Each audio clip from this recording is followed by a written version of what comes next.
निकल गे बहरिया। हे गे सुन हाँ हाँ जब ले कुआर हखी लूटले लहरिया। बड़ी मजा आई तो छौड़ी निकल गे बहरिया। मझे में बरस है पानिया गे कमर में बांध के ओढ़निया गे। जल करे धान के रोपनिया गे हाँ कमर में खोस के ओढ़निया गे। जल करे धान के रोपनिया गे।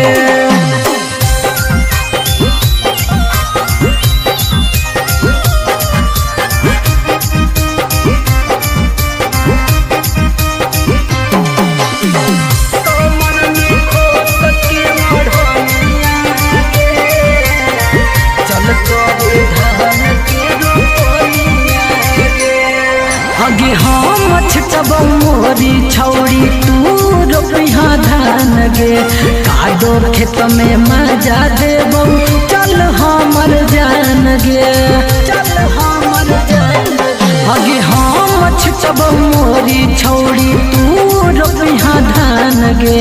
कादो खेत में मजा देबौ चल हमर जान गे।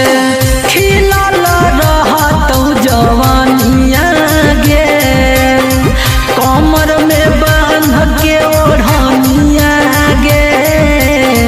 चल करे धान के रोपनिया गे हे गे कमर में खोस के ओढ़निया गे। चल करे धान के रोपनिया गे।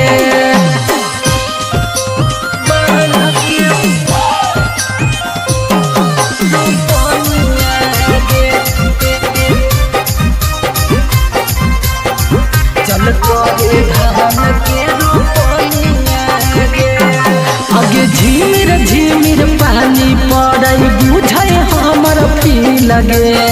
रोपी देना धान छौड़ी दे बौदी लगे। हे गे चल आगे झिमिर झिमिर पानी पड़ै बुझै हमर फी लगे। रोपी देना धान छौड़ी दे बौदी लगे। चंदन दीवाना के बन जो कनिया गे कमर में बांध के ओढ़निया गे। चल करे धान के रोपनिया गे हे गे कमर में खोस के ओढ़निया गे। चल करे धान के रोपनिया गे।